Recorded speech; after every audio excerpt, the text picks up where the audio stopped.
Bom dia, sexta-feira, soco matinal. Governo Trump confirma tarifa aí sobre a China de 145%. De Já novo? existia 20%, a gente vai explicar essa bagunça aí de 125, 145, por que 20 a mais. Tá. Também temos aí como que a batata frita ajuda a entender o protecionismo de Trump. Essa matéria aqui... Nome aí não dá não, velho. Essa matéria aqui está bombando. E Lula que também viaja a Honduras para discutir tarifas do Donald Trump. Agora vai. Lula foi lá para Honduras, vai resolver Deixa o como vai problema. resolver. Acabou essa guerra aí, pode ter certeza. Lula Melhor os pisou... deputados se oferecendo também para ajudar na diplomacia entre Estados Unidos e China. É. Sim, Vocês viram? eles esquecem que não tem emenda parlamentar pra você mandar para os Estados Unidos. Pois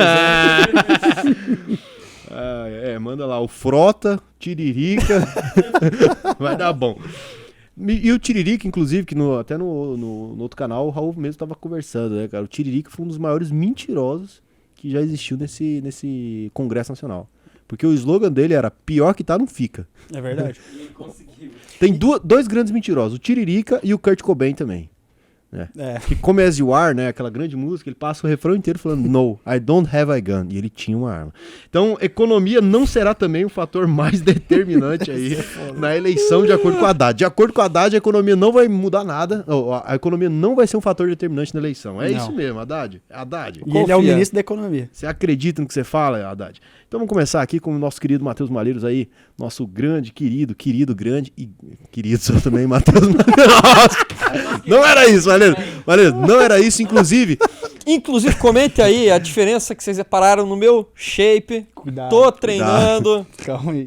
que isso. Não, tô treinando, eu tenho confiança. Verdade. Ô, o seu pé tá bonito. Ô, meu mesmo. pezinho tá estiloso. Parabéns, Malheiros. Mas comentaram hoje aqui no escritório que eu ganhei pescoço.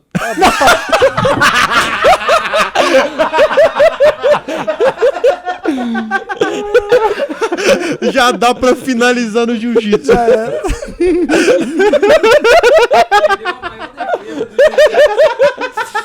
Aí é foda, velho. É foda. Ó, segue o programa aí, vai. Fala do Trump aí, vai. Então, o que está acontecendo nos Estados Unidos? O imposto agora total ficou de 145%, que antes já tinha os 20% que foram anunciados inicialmente, estavam em vigor antes do anúncio das tarifas recíprocas. Então a história foi, Estados Unidos 20%, China 6%, né? Estados Unidos trucou, China 6%, 9%, agora com os Estados Unidos jogando mais 125%. Então você soma uma tarifa que os Estados Unidos tinham colocado antes, 20%, China retaliou, Estados Unidos retaliou a retaliação, totalizando 145% de tarifa, que vai inclusive mexer nas importações de menor valor, afetando aí principalmente as varejistas, como a Shein e a Temu. Então essa medida vai entrar em vigor a partir de 2 de maio e vai afetar até compras que eram até então isentas, no valor de $800. E aí isso vai ter, esse é o terceiro aumento da tarifa no prazo de apenas 8 dias. Então, qual que é o ponto também? Antes dessa posse, compras, né, nesse caso de até $800 eram isentas. E agora vai ter uma... Perdão, continua. E agora vai ter uma tarifa mínima por pacote. Vai ser no mínimo de $100 a partir de 2 de maio e a partir de junho vai se elevar para $200. Então, cada pacote que você for importar vai ter um mínimo de imposto para você pagar. Aí tem a opção. Ou você paga o percentual sobre a compra, ou você paga o valor mínimo. E daí, as empresas que realizam entregas vão poder escolher. Só que é só uma vez por mês. Então você escolhe o seu modelo de tributação e mês a mês você pode mudar. Isso aí, dentro dessa guerra comercial, a gente está com o mercado numa volatilidade absurda. S&P 500 disparou ontem, hoje ficou em queda livre também. Então S&P 500 caindo aí quase 5%, Dow Jones, Nasdaq, Bolsa do Brasil recuando. E o mercado doido. E isso pode trazer outro problema para a China, que é em relação ao mercado interno deles, que está sendo registrada uma deflação. O que seria isso? A gente comenta muito aqui, inflação no Brasil, o aumento dos preços, tá tudo muito caro. Isso é inflação. É a perda do poder de compra da sua moeda e, consequentemente, tudo vai ficando mais caro. Então, um pão francês aí, anos atrás, 20 centavos você comprava um pão, agora você vai pegar um pãozinho, R$1, pelo menos. Um cacetinho mais. Né? Não dá com uma moedinha. E esse efeito é o que a gente chama de inflação. E ele e ele de forma controlada é benéfico para uma economia. Agora, quando você tem uma deflação, que é a diminuição constante dos preços, indica que a economia não está indo tão bem, não está crescendo tanto, isso mais prejudica do que ajuda. Então você tem que ter uma inflação, mas ela tem que ser controlada. E a China já está no segundo mês de deflação, que é o que vem preocupando o PCC, o Partido Comunista Chinês. E essa questão da tributação entre o comércio com os Estados Unidos pode aumentar ainda mais a oferta de produtos no mercado interno chinês e, consequentemente, ser mais um fator para aumentar ainda mais essa deflação que a China está passando no momento. Se quiser um resultado direto na vida de todo mundo, o iPhone já está bem mais caro. Não sei se vocês percebem. Depois dá uma olhada diretamente nas lojas, já está mais caro o iPhone. Por quê? Pô, o iPhone produzido na China, tudo mais. É pilantragem. Porque não ainda está no custo ainda. antigo. Mas já está aqui no Brasil já, o negócio como é que vai isso aí? É pilantragem. Oferta e demanda trazida a valor presente. Ele inventou agora. Falando mas a gente tá falando tanto de taxa e tarifa que tem no Trump que eu tava até desmotivado. Tava assistindo um edit aqui no YouTube, no Shorts, pra ver se eu me motivo mais. Por isso saiu o barulho. Peço desculpas aí aos nossos telespectadores, né? Também a gente tem uma história aqui que veio no roteiro, que é como que a batata frita aí ela pode ajudar. Não, ela vai ajudar a entender o que acontece com o protecionismo econômico. É interessante você entender o que é um protecionismo econômico. É um estado, uma nação ali, para fins de melhorar a sua indústria nacional, ela vai se fechando num mundo globalizado aí. Nossa, porra, eu vou voltar nisso, falando merda, Brasil, peraí. Calma aí, deixa eu falar voltando nisso. E outra... Também temos aqui no roteiro, né? A gente vai falar uma história aqui que o Godoy vai trazer, grande Godoy aí. Eu tava ansioso pra falar sobre isso. Como que a batata frita, né? E outras coisas assim do dia a dia conseguem ajudar você a entender o que é esse protecionismo econômico, o que o Donald Trump tá fazendo assim a respeito dessas tarifas e como que isso afeta a economia global como um todo. Ou seja, uma simples batata frita pode explicar aí todo esse movimento geopolítico de tarifas. Mas batata frita da onde? Dos Estados Unidos, de Washington. Mas de qual restaurante? Da Pacific Valley Foods. Boa. Lembra do Five Guys? Lembro. Batata frita Five Guys é boa, tá? O cara cortou, tava eu e o Malheiros com fome, aí ele falou, quer batata frita? A gente falou, quer batata frita. Aí ele foi lá, qual? Eu falei, como assim qual? Ele falou, escolhe a batata. Eu falei, não. Ele cortou na nossa frente. Ele pegou a batata e cortou. E depois a gente foi trocando ideia com o cara, ele falou, vocês querem mais batata? E encheu de batata. Sim. Aí pegou aquela sacola que eles colocam lanche, sabe? De papelão. E foda-se, jogou em cima. Foda-se, ele encheu a sacola com batata frita. E uma coisa doida, na saída tinha amendoim com casca de graça. Assim, ó, você pode pegar amendoim e comer. Open amendoim. Fica aí a questão. Caraca, open batata e amendoim. Então essa história aqui ajuda completamente você a entender o sistema macroeconômico brasileiro. Exatamente. Essa notícia aí que a gente tinha no roteiro de ontem, decidimos tirar, mas ela voltou. Então acho que é pra gente falar. Tem que falar. Então, sobre essa história que o Bruno trouxe pra gente, é sobre a Pacific Valley Foods, que fica localizada em Belleville, em Washington. Ela fazia muito dinheiro vendendo dois produtos principalmente, que era batata fritas e espigas de milho. E qual que era o principal comprador dessa empresa? Era justamente o KFC da China. A partir do momento em que a China começou a abrir o seu país ali, as fronteiras para novos negócios, e o KFC se instalou por lá e começou a ser uma febre de consumo pela China, a Pacific acabou sendo bem beneficiada, exportando os seus produtos para lá.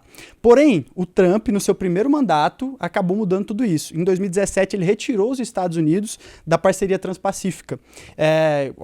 Como o próprio nome diz, é a aliança de livre comércio entre os países ali do Pacífico, que impactou suas tarifas em cima do aço e alumínio, e a China começou a retaliar em cima dos produtos agrícolas dos Estados Unidos. E, obviamente, a Pacific Valley acabou sendo impactada com isso. Por volta do ano de 2022, ela enviou o último pacote de milho congelado para a China. Aí, que história triste. E aí, a partir disso, hoje ela ainda mantém relações comerciais com alguns outros países, como o Japão, México e até mesmo ali na região do Oriente Médio. Só que a receita da Pacific acabou caindo 70% nos últimos 5 anos e teve o seu número de funcionários reduzido em 60%. Além dessa empresa, a gente tem outras aí que também estão sofrendo já de início, já com medidas como essas, né, e que já sofreram lá atrás também, que são a empresa de papel higiênico do Maine e a Allied Cycle Works, fabricante de bicicletas do Arkansas. Então vocês podem ver como medidas simples aí de retiradas de tratados comerciais ou imposição de tarifas começam a impactar diretamente as empresas. E até mesmo para driblar isso, eu trouxe um outro exemplo aqui do que a Apple vem fazendo, né, que o Edson já estava até falando, para conseguir driblar um pouco dessas taxas. Porque hoje, 90% dos iPhones produzidos no mundo vem diretamente da China. Então, para adotar medidas que vão minimizar os impactos ali no custo de produção dos iPhones, ela já começou a mandar alguns aviões cargueiros da China para a Índia. Já fez um transporte ali de 600 toneladas de iPhone, que dá mais ou menos ali 1,5 milhão de aparelhos, tá? Isso justamente para driblar ali as tarifas que hoje são de 145%, como o Malheiro já trouxe para a gente, e que na Índia é bem menor, em torno de 26%. Então, além disso, além de estar mandando esses produtos diretamente para a Índia e trazer depois, né, repatriar para os Estados Unidos, eles já começaram a aumentar a produção nas fábricas da Índia em 20% da sua capacidade e começaram a trabalhar nos domingos na principal planta ali da Foxconn, que fica em Chennai. Além disso, para facilitar aí, né, com que essas movimentações sejam feitas, foram feita uma negociação da Apple lá com os aeroportos ali da Índia, para fazer com que o tempo de liberação alfandegária caia de 30 para 6 horas, criando esse corredor verde aí que também é utilizado ali nos aeroportos chineses. Então a Apple ela vai começar a fazer outras frentes ali de produção, não somente de iPhones, justamente na Índia, para diminuir aí a sua dependência da manufatura chinesa, que está sendo muito impactada até mesmo por causa essas fortes tarifas que o Trump está indo e que, pelo que se desenrola aí, né, essa relação com a China ainda deve durar mais um pouco. Mas olha a proporção que isso tomou. A Apple, uma empresa norte-americana, tá sendo taxada diretamente por conta dessa atitude do Trump e vai encarecer o preço do próprio produto nos Estados Unidos. Sim, a gente tá a Nike. Então, o norte-americano vai pagar mais caro no produto de uma empresa que é de lá. Sim. Porque o outro mercado ficou muito mais competitivo para produzir. É produzido fora do país. Tanto que você vê, os caras são espertos, eles colocam na caixa Design by Apple in California. Uhum. E daí é Made in China, o iPhone. Exatamente. E aí, isso rolou com a Nike também, então muita gente preocupada aí com relação ao fornecimento de tênis esportivos e diversos outros aí que são produzidos em Taiwan, em todos esses países que estão sofrendo embargos lá, que é um absurdo, né, cara? Como é que vai... onde que vai parar aí essas tarifas e como que vai ficar o livre comércio, né? Obviamente vai ter um rearranjo de toda essa estrutura, como a própria Apple já fez, aí já deu um exemplo pra gente de como esses aspectos podem fazer e impactar diretamente as economias desses países que não foram tão afetados. Então é um rearranjo global aí que vai acontecer. E isso tudo acontecendo de um dia pro outro, né? É muito doido quão volátil tá o mercado nesses últimos dias. E agora indo para as notícias nacionais, tem um pronunciamento aqui do Fernando Haddad, né, nosso ministro da Fazenda, aí, ali numa entrevista perguntada ali pela Mônica Bergamo, da Folha de São Paulo, né, que perguntou ali a respeito das eleições e sobre a economia, e abre aspas para o nosso ministro da Fazenda, que diz que a economia não vai ser mais o fator determinante para umas eleições. Não faz Primeiro, ó, cara, posso falar? Né? Você me autoriza a falar? Não faz sentido, porque o que derruba um presidente é justamente inflação, cara. E não é qualquer inflação, não é inflação de carro, não é inflação de celular, é alimento, puro. É comida. Quando o povo não consegue comprar um cafezinho, um feijão ali com arroz, o ovo tá uma fortuna, é aí que o governo começa a ter problema. Você viu o Lula perguntando quem é que sabotou as galinhas? Quem tá roubando o ovo? Tava muito caro. Quem que tá roubando os ovos? Deve ser o Aquaman também, o tanto de ovo que esse cara tá comendo. Pô, eu tava pensando isso lá em casa. Quando eu fui comprar uma cartela, eu pensei, a última vez que eu fui no mercado com o Aquaman, ele comprou 120 ovos. Eu pensei, cara, 120 ovos dá 2 aluguéis. Esse dia, o Aqua foi jantar, meteu 1 quilo de feijão com arroz e uma dúzia de ovo. Nossa. No prato. Só numa jantinha básica. Tá rico. Tá aí, o culpado tá aqui dentro da UVP Consultoria. UVP. Pela alta do ovo. Mas, bom, a gente tem o ministro da Fazenda falando que a economia não importa, né? Aí o Tiririca realmente mentiu. Pior do que tá, não fica. Isso vem num momento aqui Duvido onde muito. Teve a pesquisa da Quest Genial, né, apontando aí que 56% dos brasileiros desaprovam essa terceiro mandato aí que o Lula teve e somente 41% aprovam. Ou seja, se a gente olha por essa pesquisa, o que também não dá para levar em consideração, porque pesquisa é pesquisa, né? Somente 41% aprova e aí o governo Lula. Pois é, e contextualizando com essas tarifas, fica um ambiente muito difícil de você imaginar o que pode acontecer. Porque, ok, de um lado, a gente tem que, com dessa guerra comercial, o Brasil vai exportar mais para fora. Então a gente já viu vários países, principalmente emergentes, movimentando, fazendo acordos comerciais para exportar mais, e o Brasil vai ser um dos beneficiados com esses fatores. Só que se a gente vai mandar nossos produtos para fora, vai ter uma oferta menor aqui e o preço no mercado interno pode aumentar. Então é um fator que vai piorar ainda mais a vida do governo. Porém, a gente pode ter outro efeito deflacionário, porque aumentando as nossas exportações, tem uma balança comercial mais positiva, mais dólares entrando aqui no Brasil, e consequentemente você pode ter uma redução do dólar, que acaba deflacionando o preço de outros produtos. Então é muito difícil imaginar o que pode acontecer, mas pelo menos em alimento, que é o que a gente exporta muito, é muito provável que você tenha uma alta dos preços. E agora, mas por outro lado, nosso presidente da República agora viaja para Honduras, né, para discutir aí essas tarifas do Trump, né? Eu acho tão interessante discutir as tarifas do Trump. O que ele vai discutir? E então ele está aí, né, junto com a cúpula da comunidade dos países latino-americanos e caribenhos, a CELAC, né, e o presidente pretende articular uma reação conjunta de todo o bloco ao tarifaço do Trump, né? Já nos bastidores, o Itamaraty, quem que é o Itamaraty? Né? É o palácio ali que cuida das relações exteriores, né? Afirma que a reação conjunta da Selic é improvável. Não deve acontecer. Bem possível. Inclusive porque Paraguai e Argentina já falaram que qualquer coisa dessa natureza já vai ser bloqueado na hora. Justamente porque a gente sabe ali que principalmente o Milei tem uma relação muito próxima com o Trump e ele não faria alguma coisa para magoar o seu amigo, né? Caramba, não tinha no roteiro Milei? E você trouxe o Milei. Mas tem. Tem? Tem. Aqui abaixo ele fala, aqui do Milei, falando aqui que a Argentina já sinalizou que vai buscar bloquear discussões de gênero, assim como fez no G20, na UE e o Mercosul. Mas por que tem isso? Porque o Lula, além de discutir ali as tarifas do Trump com o bloco, ele também quer conduzir ali uma candidatura feminina à presidência da ONU, que vai vir ali para substituir em 2026, possivelmente, caso ela venha a participar dessa votação, o português Antônio Guterres, que é o secretário-geral da ONU. Só que o Milei já falou que não vai apoiar nenhum tipo de candidatura que seja só com relação a buscar discussões de gênero, alguma coisa do tipo. Ele já fez no G20, na UE e no Mercosul. Então ele já está meio pá com essa situação. Mas assim, cara, voltando para a parte do que eles vêm tentando fazer aí, né, com relação a buscar saídas e alternativas para esse tarifaço do Trump, o governo brasileiro já viu ali, né, que isso está sendo algo, abre aspas para o que o Lula diz aqui, me parece que está ficando cada vez mais visível que é uma briga pessoal com a China. Mostrando aí que o Lula realmente tem uma visão muito profunda do caso, né? Não dá para ver que ele estudou muito para chegar nessa conclusão. Sim, acho que foi bem aprofundado. Não era nem um pouco óbvia. Não. E, além disso, existe a interpretação de que Washington deixou para trás essa negligência aí benigna com a América Latina e que agora está começando a tentar se aproximar com um tom um pouco mais duro, né, principalmente da parte do Trump, para buscar parcerias comerciais mais fortes com os países da América Latina, algo que a China tomou muito esse espaço, principalmente com aquele projeto ali da nova Rota da Seda, né, trazendo muito dinheiro de investimentos e, obviamente, ainda traz ali também toda aquela discussão sobre tomar ou não o canal do Panamá para os Estados Unidos.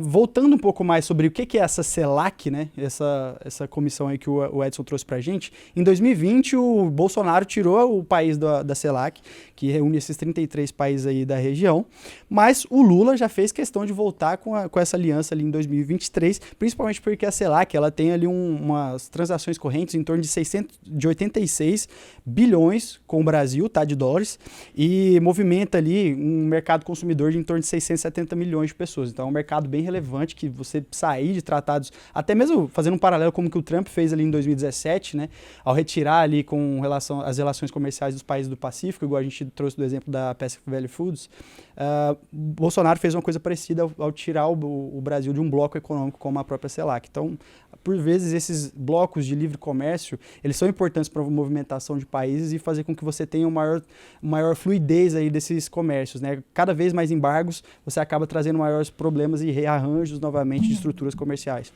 Exatamente.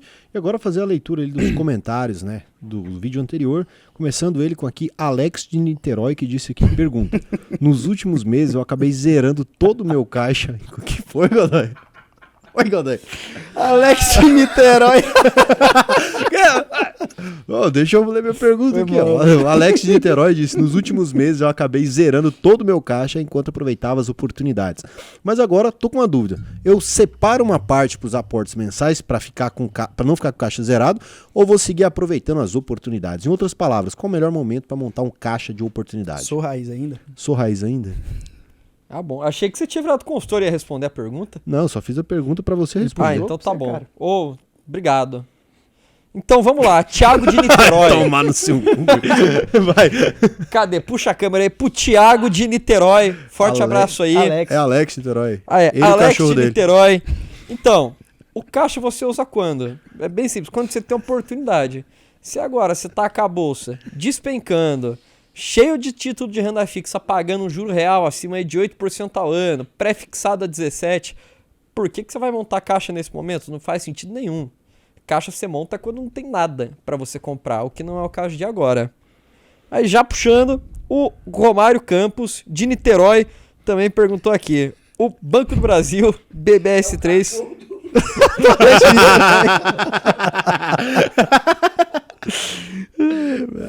Enfim, ele quer saber se o Banco do Brasil faz parte das estatais que apresentaram um déficit nas contas.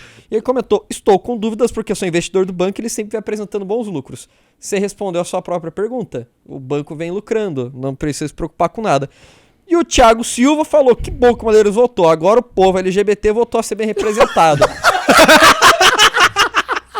Thiago, seu pai me falou a mesma coisa. Seu pai... Pelo amor de Deus. E ó, tem mais uma pergunta aqui. Peraí. Tem mais uma pergunta aqui do Alex de Niterói, que disse aqui: bom dia, saco matinal. Pergunta: a OPEP influencia muito no mercado de petróleo? Se sim, é burrice investir em empresas do ramo de petróleo? Exatamente. Na verdade, essa pergunta foi feita pelo Pitbull do samba, mano.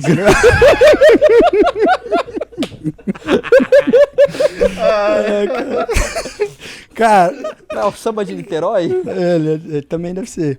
Cara, quando você tem um cartel como a OPEP ali regulando ao favor de controle de preços de um certo mercado, faz muito mais sentido você investir numa empresa desse caso. Então não seria burrice. Pelo contrário, se você tem um cartel regulando o seu preço, que vai fazer com que o seu lucro não caia demais, é ainda melhor. Se todos os mercados tivessem um cartel, pensa como é que ia ser, Malheiros. O que você acha disso? Seria incrível. Você acha mesmo? Seria incrível. Pro mercado. Tô vendo quão liberal você é. Lá mesmo. Todo mundo tinha que ser um Então cartel ali, controlar a preço. Finalizando as perguntas? Por favor. Obrigado aí. Chega, Agradecer a pelo todos. amor. Eu vou jogar um negócio aqui só pra organizar. Agora, se você quiser ter acesso a uma plataforma exclusiva, né, que é a plataforma da UVP, que ali você vai ter, aí sim, um encontro, né, dos mesmos valores que os seus, né, da mesma coisa, mas com uma cobrança que age em cima do seu patrimônio inteiro, porque a gente não tem taxa escondida, aí você pode se tornar aluno da UVP. Raul, se eu me tornar aluno da UVP, preciso sair da XP? Não, né, pode ficar lá na XP e ser aluno da UVP também. Então pode ir aí, clicar no botão Faça a sua análise de perfil, preenche o questionário pra gente, bem legal aqui, que pra mim vai ser um prazer te ensinar a investir no Brasil e no mundo inteiro, te ensinar a encontrar essas malandragens, te ensinar a ficar mais seguro com seus investimentos no Brasil e lá fora. A gente tem uma aula toda sobre regulação da FINRA, SIPC, para você não ter esse tipo de susto, né? Você tá com seu dinheiro num lugar e de repente dizem, olha, pode falir o lugar, etc, e começa a inventar uma história, você não tem como saber se é verdade ou não. Acho que esse é o principal fator, né? O conhecimento, ele liberta a gente e ele ensina a gente a investir de maneira correta. As perguntas foram básicas mesmo. Então hoje, pergunta básica, como o Godoy acabou de falar, então entra na VP Escola, não vai ter mais pergunta básica, gostaram de novo aí do pitch. Então, o que você vai fazer no final de semana, Matheus Malheiros? Que hoje é sexta-feira, o pessoal que tá assistindo isso aqui, pessoal, é sexta-feira, eu tenho o convite para dizer para novos telespectadores aqui no sábado, aqui agora, eu queria saber o que você vai fazer na sexta-feira. Na sexta-feira eu vou trabalhar, naturalmente. Sim. E aí eu vou ser feliz, vou jogar no meu Play 5 que chegou hoje. Maravilha aí, ó. Meu plano é ficar em casa. Boa. Forte. Se tem uma coisa que esse plano é bom, é que todo mundo de Goiânia vai agradecer. E Godoy? A sua mãe vai ficar... Que isso. Cara, eu vou jogar CS. Brabo. Eu vou comprar Heavy Rain, que entrou de promoção na Steam, que tá R$11. Eu vou jogar alguma outra coisa ainda que eu vou descobrir. E vai estrear a segunda temporada de The Last of Us. Nossa, domingão, né? Só tem uma coisa que é mais importante do que esses dois. Grandes eventos. Não, detalhe. Eu comprei um VR também. Eu vou jogar Resident Evil em realidade virtual. Grandes, viu? Ó, grandes eventos aí. Tem o Viagra e o que o Malheiros comprou. Vai ser bem utilizado aí e tudo mais. Grandes eventos aí com meus companheiros, mas existe um evento muito maior, muito mais importante, de ordem muito mais grande aí pro ser humano, que é o UFC, que vai ter aí 314, vai ter aí, ó, duelo de peso, pena aí, vindo pro Brasil, Diego Lopes contra Volkanovski, todo mundo aqui gosta de UFC, todo mundo aqui é animado com a perspectiva, né? Temos aí também Patrício Pitbull entrando pela primeira vez no UFC, lutando aí também. E de Niterói, tem alguém?